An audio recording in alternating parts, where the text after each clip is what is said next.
Hello, everyone. Welcome to Stream and Hub Radio. I am Sage Stevens, the host of Shout Out with Sage. And today, my guest is a veteran in the entertainment industry with over 20 years.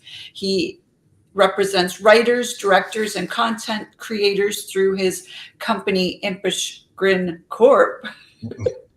Which we will talk about later because I hear that there's a story behind that. He is responsible for the sale of Deep Blue Sea 2 to Warner Premiere and co-produced Laid to Rest with Lena Heady, which was released by Anchor Bay.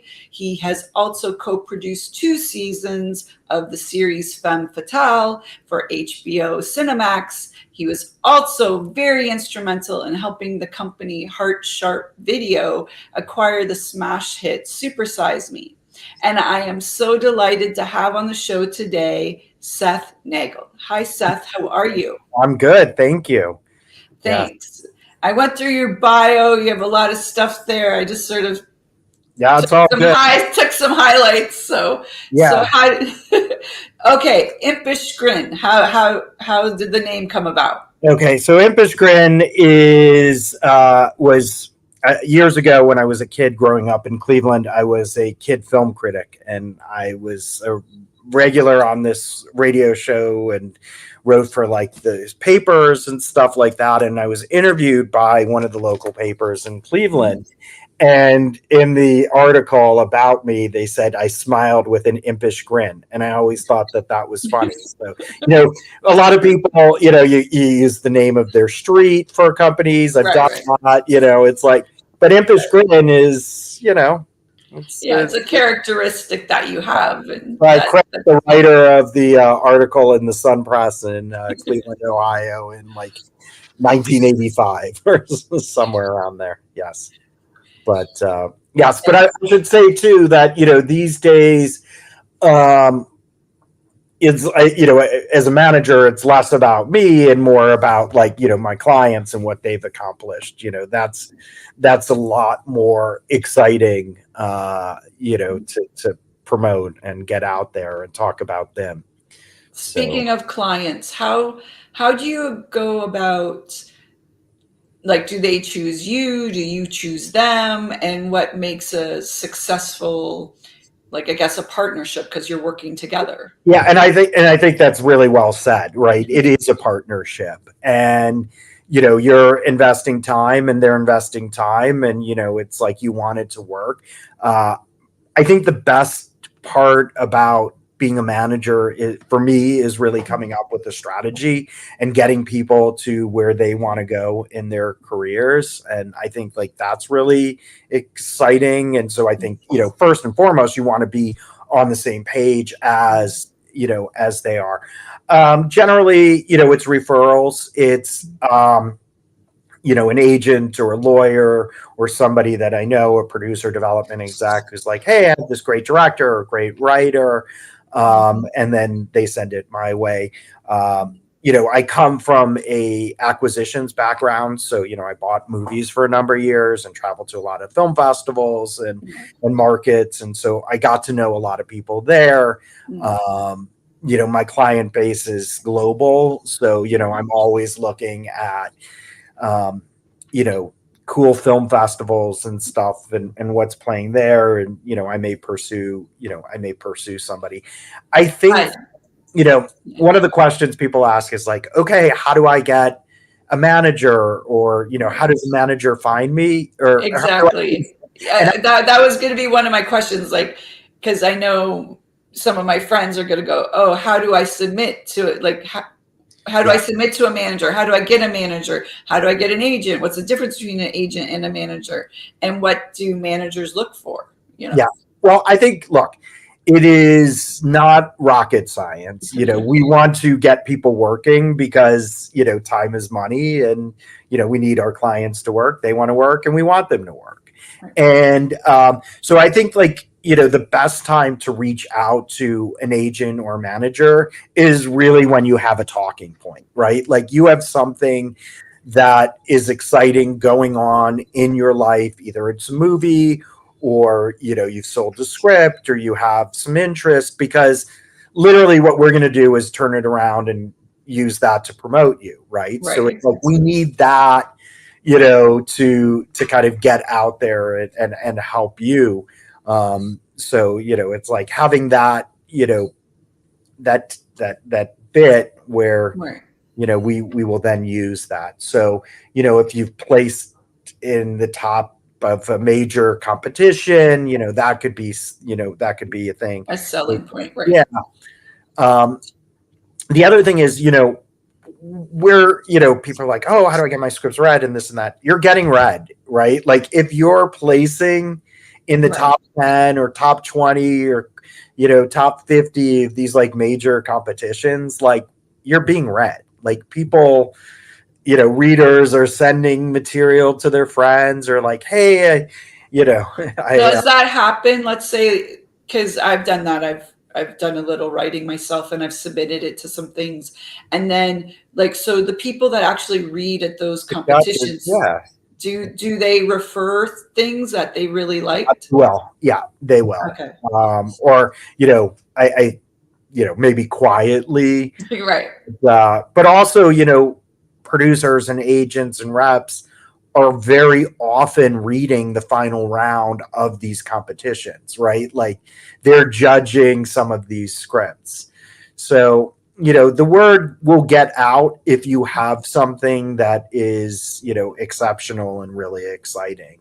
And, people will find you, right? I mean, look, you should be proactive, but at the Right. same Exactly. time, I think, it's, for example, I saw a really terrific short this week and somebody sent it to me and it's like I wasn't supposed to get it, but I did. Right. And it's like it's great, right? And it's like I have to decide if I would pursue it or not pursue it. But it's like that stuff tends to just appear in the inbox like, hey, take a look at this. And also, you know, depending on where I am with my current clients and my bandwidth, right? Like I may reach out to agents or lawyers or execs and it's like, who do you know who's looking for a rep? I have room right now, Right.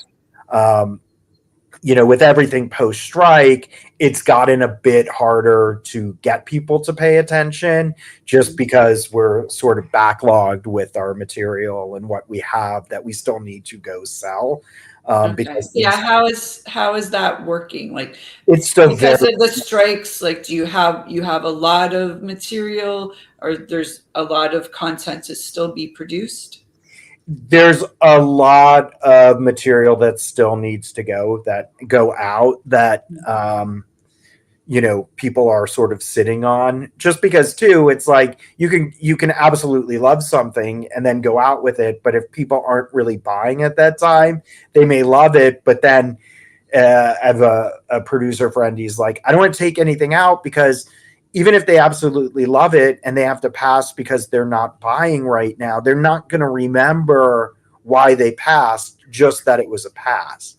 So, in some ways, you're better off just sort of waiting until things are a little bit busier because they are still very slow. Um, but we'll get there. With a filmmaker that's looking to go to the film festivals and have someone buy their film, do you have any tips for that process? Um, Aim high. I mean, I think start high, right? Like Right. aim. Try to get into a major festival just because more people will be there.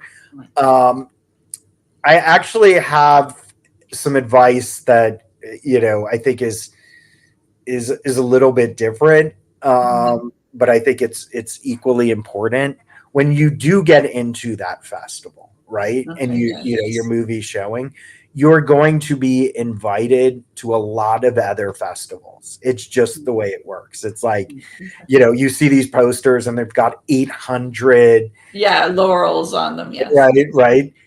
You don't need to go to all those festivals.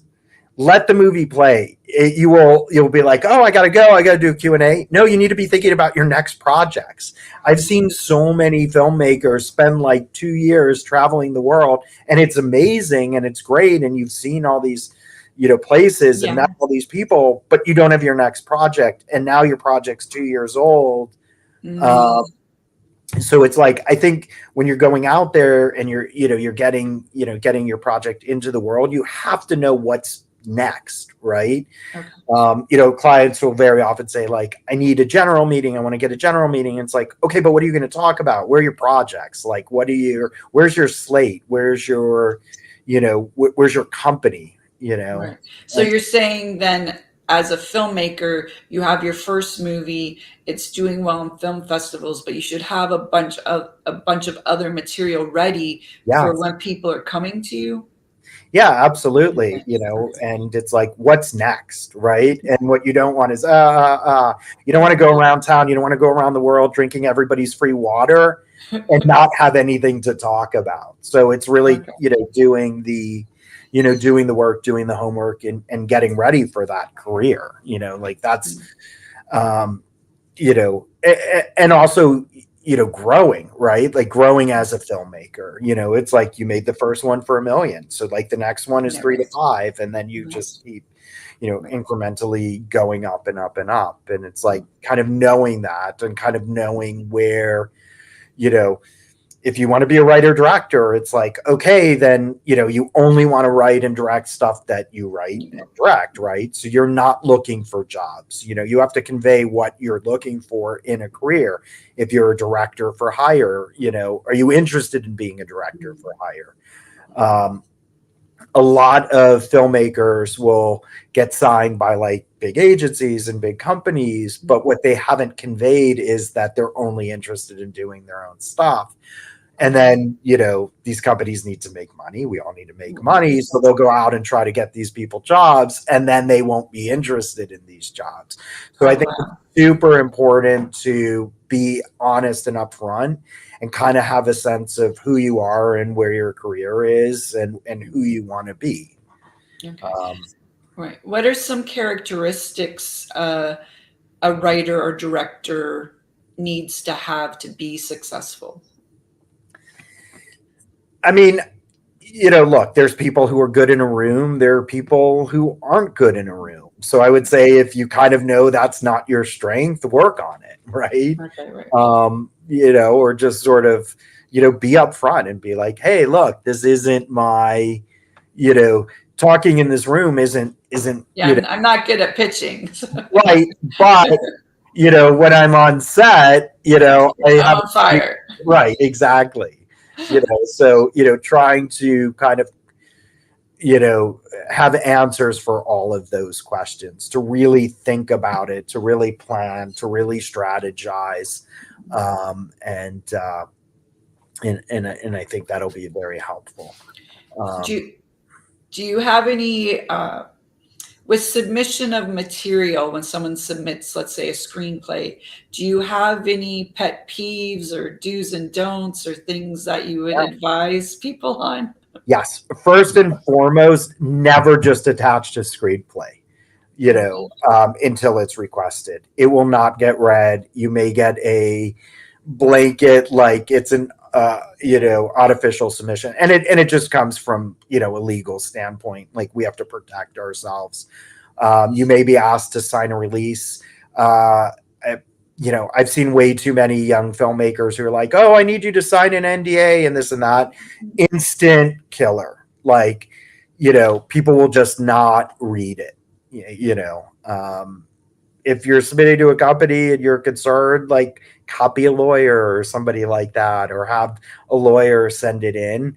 But I wouldn't have, look, if it's proprietary and there's something like really, it's IP, or it's, something like that, that's a little different. But to have, a script with like an emerging writer who wants to have you read it, and they ask you to sign an NDA, you're just not going to get read. The same way when you attach a script to a query letter, you're not going to get read, and you're going to get it sent back. And strategize, right? I know I keep coming back to the word, but like, don't blanket sub, wrap, Yeah, don't. right? Like, why are you take the time to talk about why you're coming to that person. Specific person. Yes. And then keep it concise. Like, a perfect example, years ago, I sold a revisionist Great Expectations to ABC. And, it played around with the IP and stuff like that. And so for a period of time, like, that's what I was doing and looking for. And like, I remember a young writer, he had just graduated college. He wrote me and he's like, hey, I know you sold a revisionist take on Great Expectations. Right. I have a revisionist take on this other property. And that's why I'm reaching out. And it's like, happy to read it. Right? Like, thank you. Thank you for doing your homework. Thank you for keeping email short. Do not send me 50 log lines. Target me. Be specific. And I would say do that for everybody that you're reaching out to. I don't have time to read huge letters. Yeah, you just be concise, be specific, get to the point, and let's go. Right. Which I just did not do. Try to get to the point of what to do. I gotta work on practicing what I preach. Right. It's okay. It's okay. You're allowed. You're allowed. You've paid your dues, let's say. Right. What would your biggest tip be to someone who was just starting out in the industry, like just starting as a writer or a director? Okay, so I'm going to say this a little bluntly, but I think it's the best way to get it out there is to really know your place in the food chain, right? Like, throw the ego away, right? Like, just know that it's going to probably take a little time. Be open-minded, partner.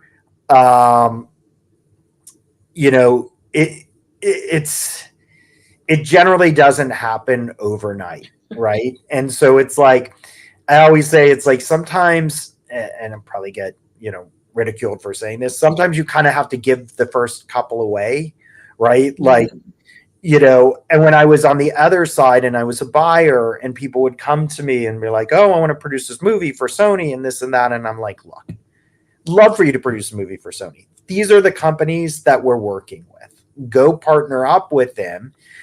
If they like your project, it's going to be much easier for them to sell it into the company than somebody who's newer in the business. And if it goes well, the next time you'll come direct to the company. You just skip that stage. But like, at least for the first one or the second one, try to work with companies that are already in business with the companies that you want to, like have a collaboration with someone that's sort of already in that friend. Well, I don't want to say friend group, but they're in the group already. There are a lot of amazing, talented writers who love to work with emerging writers, right? I mean, I would say it's maybe a little bit changed post-strike just because everybody's like trying to sell their stuff. But like prior to that, I have a lot of clients who were paired up with just incredible showrunners who wanted to be there and show them and help them and, get their projects over the finish line. And so, it's like, look for those opportunities, talk to the people who've been in the business, right? Like, I think that that's a mistake a lot of young filmmakers make, is that they're so focused on their peer group that they're not looking for the survivors. They're not looking for the people who've been doing it for a really long time, not to ruin the end of the Fablemans, but like, who did the Spielberg character go talk to at the end of the movie? That's all he wanted. He just wanted to get in there with a legendary director. And I would say, take that advice, follow the Spielberg model, seek out those people. They love to share their stories. They love to talk, buy them breakfast, buy them lunch. It's amazing the people that are happy to go talk to somebody who's just starting out. To give them that advice and to help them out. Find your mentors, right? Like, I have a couple unbelievable mentors. I was a kid from Cleveland, Ohio. I knew two people out there. One of them to this now one of them is actually my client Awesome. years later. Um, Actually, that's one of my questions. So, is there anyone you'd love to give a shout out to that was very pivotal or instrumental in you getting to where you are in your career? Um, the great Jonathan Dana, who's a legend, is just one of my idols. He's done so many different things in this business, from selling Spitfire Grill in the biggest sale at like the Sundance Film Festival years ago, to producing tons of movies and working on just unbelievable docs. He's like a Yoda to me. Another former boss is a guy named Meyer Schwartzstein, who ran a company called Brainstorm Media that I worked at for years. He's just, an incredible person, a great mentor to me. And, these are the people I go talk to because they've also built like amazing careers and they've been doing it for a while. And they continue to do it and they pivot. Like that's the other thing. It's like sometimes you have to pivot. Sometimes Mm. changes in the business and things happen, and rather than trying to get discouraged because it's like not happening in one area, you just go try something else out. What do you mean specifically? Like if you're writing, maybe go directing, or if you're in Or TV, go to producing, film, or or right. Yeah. Years ago, before I got into management, so my career has really been split into two. So for the last 15 years, I've been a manager. And prior to that, I was an acquisitions and production exec for like 13 years. And in the middle, I produced a lot of web content for a website. I did like 170 plus webisodes, kind of oversaw the content at this website. And it was one of those opportunities that somebody I knew from the acquisitions world called me up and he's like, "Hey, what do you think about coming over here?" And so, I was like, we made it work. I was still able to do my other stuff and produce and consult. And I learned that business for a while, kind of in the sort of, 15 years ago when YouTube and stuff like that were, really taking off, and the content, people were making viral videos, and we went out and we struck deals with these celebrities. We even did a show called Celebrity and stuff like that. So, it was like, okay, I rode that for a couple of years. And, off the back of some of that equipment, we built our management company that we had been talking about for a couple of years. And it's a company called Aligned Entertainment, and it still exists today. And they have just, an incredible roster of, mostly talent. Okay. And When you say talent, you're meaning actors? yeah. Yeah. Okay. And so, yeah, so, that all was just because I got a phone call and I was open to it. And it was like, okay, I'll go try that for a while, as long as I could keep my, your other stuff going. Yeah. Yeah. And it was cool. I met people I would have never met, just being open to it. So I would say that's the other thing, be open, right? Like, just any opportunity, go to any party. We talked about this. It's like, just get out there, go volunteer your time. There's no technology is such right now that it's never been easier or cheaper to make content. Like, find your people, go make stuff. Like, don't worry about the ego, the money and stuff like that. You don't know where your next job is going to come from.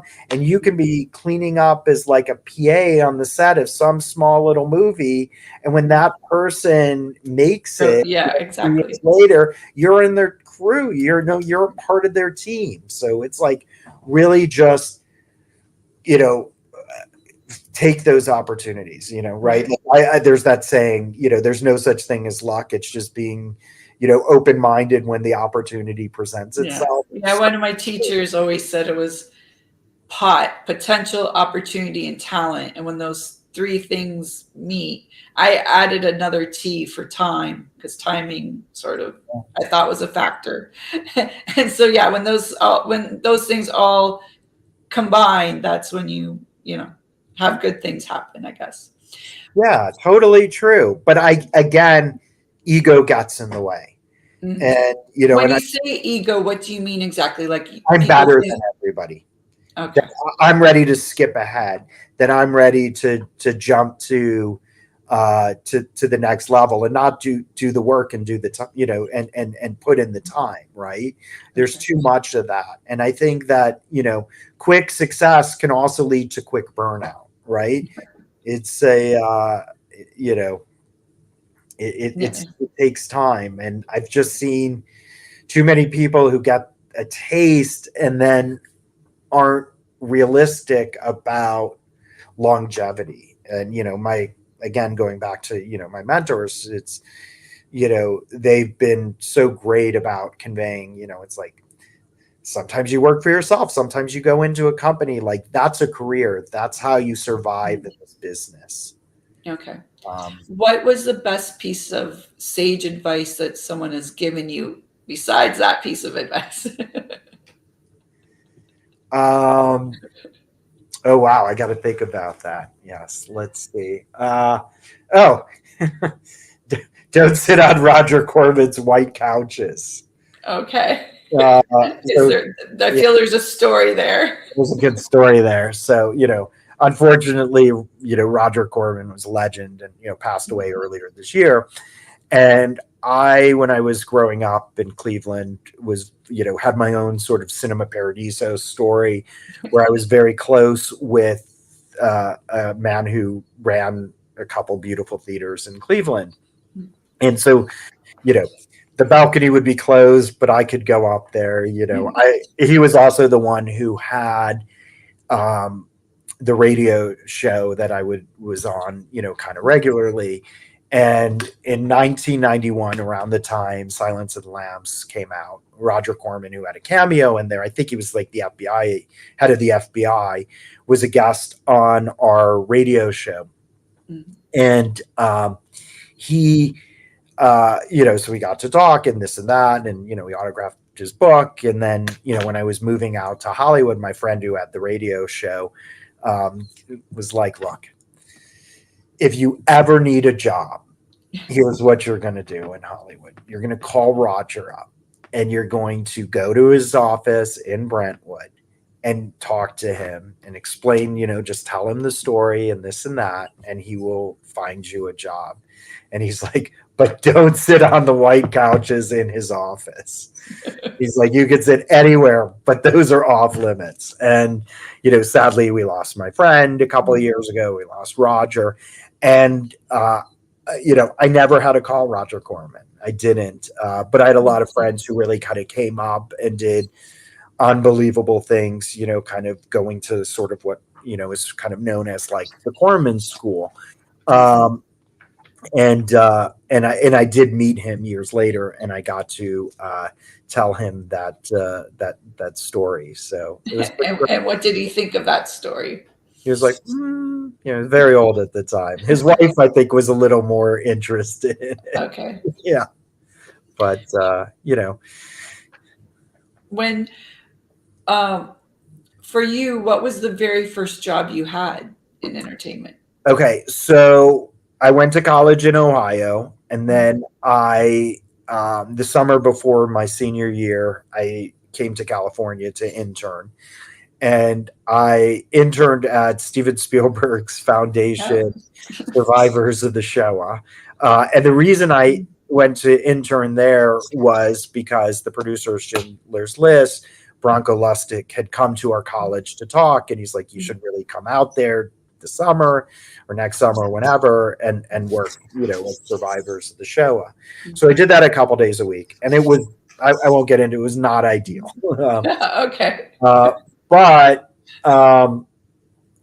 I also did some extra work that summer because for me, it wasn't about being an actor. It was about like really getting on set and Right. And learning stuff and learning how a set works and all that type of yes. stuff. Yes. So in the summer of '95, I sort of Forrest Gump my way into the Pacino De Niro scene in Okay. Heat. You Oh, know, wow. terrible, terrible film school, right? Spending 2 nights watching Michael Mann direct I'm Yeah. now aging myself, and then the next morning after that wrap, spending almost a week on the set of Nutty Professor. So talk about like an unbelievable film school. You're watching like Michael Mann and then the next day, Yes. like Tom Shadyac directing Eddie Murphy. And, there were a bunch of other movies and stuff like that. What was your biggest takeaway then from watching Michael Mann It direct? was very intense, very, very intense. There's the photo that you can see of him kind of huddled at the table. And it was the old Kate Manalini restaurant, which a lot of people don't know. They think it was like a diner, but it was, it wasn't. And De Niro was very intense, and Pacino was not. And there was a lot of energy. There were a lot of extras, and it was really cool. And then Shadyac was much looser. I mean, Eddie Murphy was hysterical. Mhm. I mean, he was in the suit for a lot of it, and the Mhm. makeup was unbelievable. I mean, you could only kind of see a little bit by the eyes, and it was really loose. And Eddie was just improvising. I remember there was a scene, and I'm going to be very careful because I know we're not allowed to swear, but Yes. when he's skinny for the first time and he's eating the food, he just went and went. And I've never seen that clip released, but I would love Okay. to see It's an outtake that how you would, yeah. the crew was just like dying of laughter. Like nobody could keep it straight. And Yeah. yeah, I mean, so going back to, people who are starting out, go be an extra, go watch movies getting made, go watch TV shows getting made. At that time, it was like, if you were young, you'd be on 90210 and Melrose Place and Party of Five. And there was all this like crazy energy and, you know, great summer, like Exactly. unbelievable summer. Yeah. You mentioned that you did a lot of acquisitions. Yeah.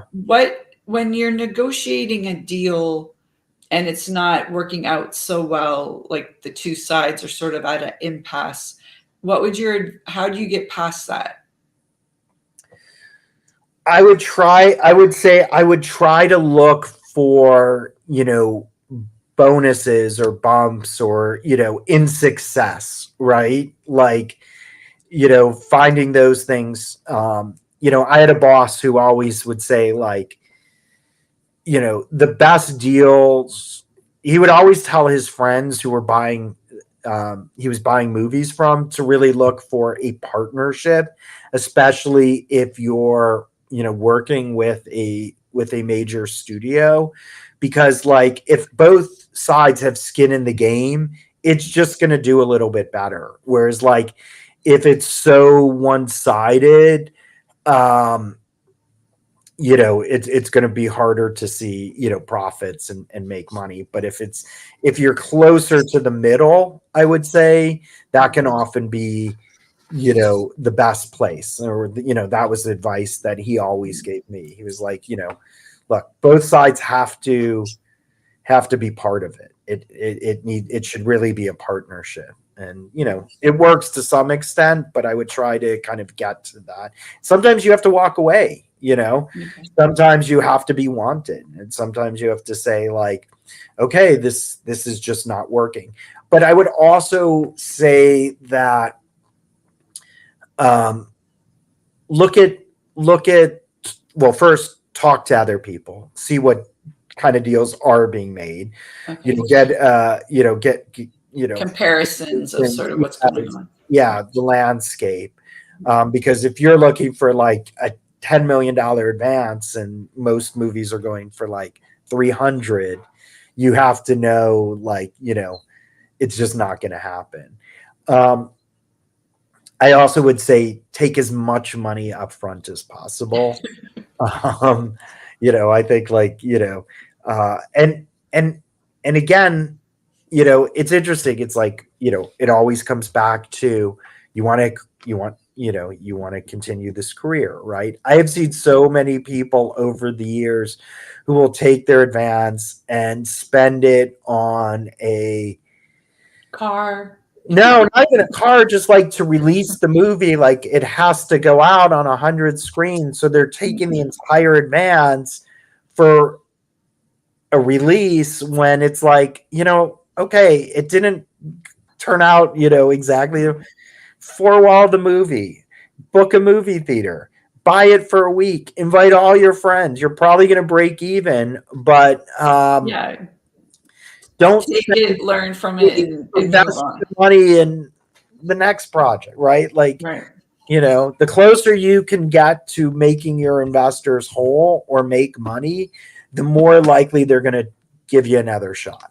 Right. Exactly. You need to hopefully pay your investors back so they want to come back to you. So Yeah, don't spend the money for the billboard on Sunset, oh, but I want the billboard. Just what? No, I'm just kidding. Yeah, there's 100 grand, right? Exactly, which was your advance, but you got the billboard, right? Hey, hey, It's amazing. no. I've been doing this for 29 years or whatever. It is amazing how many vanity billboards I have seen over the years, and I'm just like, that's the advance. Yeah, there's one up right now that I know the person and how it all came about. So yes, I would agree. Yes. You were instrumental in acquiring the movie Super Size Me. How Yeah. did that come about for you? So it is pretty crazy, and I'm going to give a shout out to somebody, a couple of people as well. So I was at Sundance. I was consulting for Hart Sharp, which was an old boss of mine, a really amazing guy named Joe Amade. He was heading up that company, and he asked me to come in and do acquisitions, for his new company. We worked together at USA Films, and we were at Sundance. And we had heard, people liked it. And it was like the third screening of the movie, and we hadn't seen it. And I literally go to the theater to see it. And they barely got in. There were like maybe 2 seats left in the entire theater. And I'm like, I got to see this. I have to see this. So we got in. And at the end of the movie, I mean, it was amazing. At the end of the movie, I kind of had a sense of who was like chasing it. And so I went up to Tom Quinn, who now runs Neon. And I was like, Tom, if you guys get this movie, Hard Sharp Video will be your partner. And, my boss hadn't even seen the movie. I was just like I gotta get this in there. I gotta take this shot. And to Tom's credit, like a couple of weeks later, when it seemed like they were going to get the movie, and it was, two different companies, Goldwyn and Roadside. And he said, Seth and Hart Sharp came to me first. We have to go to them to try to make a deal for the ancillary rights. So he honored that. And it is so rare, and he deserves all the success he's had since then, because he is a good, honorable person. And it made the company. I mean, it really was, nobody expected it to do what it did. It was incredible. It was that, and then also the Red Sox doc. We still believe the two movies really put this company on the map for a handful of years, and it came to Tom honoring my shooting my shot, right? Right. So, yeah. How do you decide what to say yes to when you're approached with a project? I really have to think about, like, okay, like you added time, right? Yeah. It's like, A, how much time, and B, do I see a pathway to getting this made, right? So it's like, as it's gotten harder and more things have and fewer things have been bought and stuff like that, I really have to think, like, okay, who are the homes for this project? And sometimes it may be one home, and it may be something that I absolutely love, and I'll be honest with the creators, and I'll say, hey, look, I really think this is Disney and only Disney. So if you want, I'm happy to take that shot with them. But beyond that, you're gonna have to, right. So, but it's really just a lot of it's just your gut, you feel, I think it's super important to be excited about everything that you're taking out and your clients and your pitching, right? Like Right, right. what's the cliche from Jerry Maguire, like the little aged guys, like if you can't sell them, if you can't sell, wait, I'm going to screw it up. You can't sell them all, you can't sell one or something. Like Okay. basically you have to love all your clients, right? Okay. You're not going to be able to sell any of your clients. And some variation on that. And I think it's true. It's like you should love your clients. It's a partnership, to bring it, kind of back to that. Right. Are there any projects that you said no to at the time that now you think back and maybe you should have said yes to? Yeah, probably. Yes, there's a few. And then there's a few that you just like, they're just not right for you, or, there's something. And I've passed on clients for one reason or another, just because, you know, moral, it's like there are You things did, it that, wasn't a good fit. Yeah. yeah, and it's just like I'm not gonna, yeah, this doesn't feel right. So yeah, we've all passed on stuff, and look, we all passed on Blair Witch, and there. But again, Exactly. lightning in a bottle, right? Like nobody expected that. And that's another thing, when people are out there trying to raise money for their projects, like, and they're, putting together these pitch packets and stuff like that for investors, like watch out for the lightning in the bottles, right? For every big fat Greek wedding and Blair Witch, there's a million other horror movies in the woods or wedding movies that didn't work. So I think it's super important to, and investors are going to know that, right? Like wise investors are going to kind of know that those are lightning in a bottle success stories. So just be realistic. Is there, with the lightning in the bottle, is there any way, have you had that happen to you? Like, is it just an instinct that it's going to be super successful? I mean, going back to like Super Size Me, you felt like it would break out, right? Did Mhm. you expect it to break out at Yeah. that level? I don't know. My clients, and I don't want to, jinx it, but fingers crossed, they did the Christopher Reeve doc, Superman, Mhm. Mhm. that is coming out next month, and it deserves all the success. And I Mhm. really am like super bullish on it, and it's just like a good feeling, Mhm. and it's incredible, and everybody, Okay. it's yes, I'm biased, but it's just that good, and I really think it's gonna work. Okay. Is Yes. there anything else that you're working on that's about to come out? I have a client, Roxy Shee, who's amazing, who did a movie that was at Tribeca that is 100% on Rotten Tomatoes, that'll come out probably in the next 6 months, called Beacon. It's really cool. Mhm. Um, Clients, TV shows coming out, but in the next month, I encourage everybody to see the Christopher Reeve doc. I think it's just exceptional. Okay. Well, I'm going to look for that in the next little while.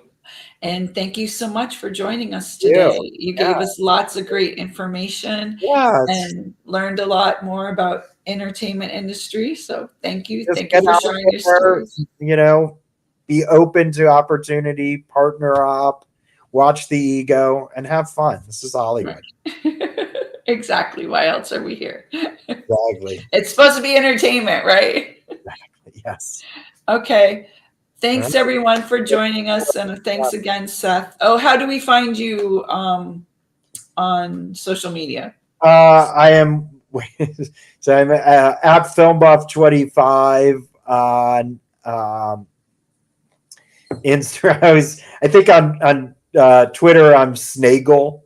Uh, Okay, but if you just Google my name, you'll find me. we'll find you. I Yes. don't. I, Okay. I generally don't hide. Okay. Uh, Cool. Well, thank you so much. Thanks thank you. for being here on Shout Out with Sage. Thanks for taking the time and sharing your career. So, thank you so Awesome. Thank much. you.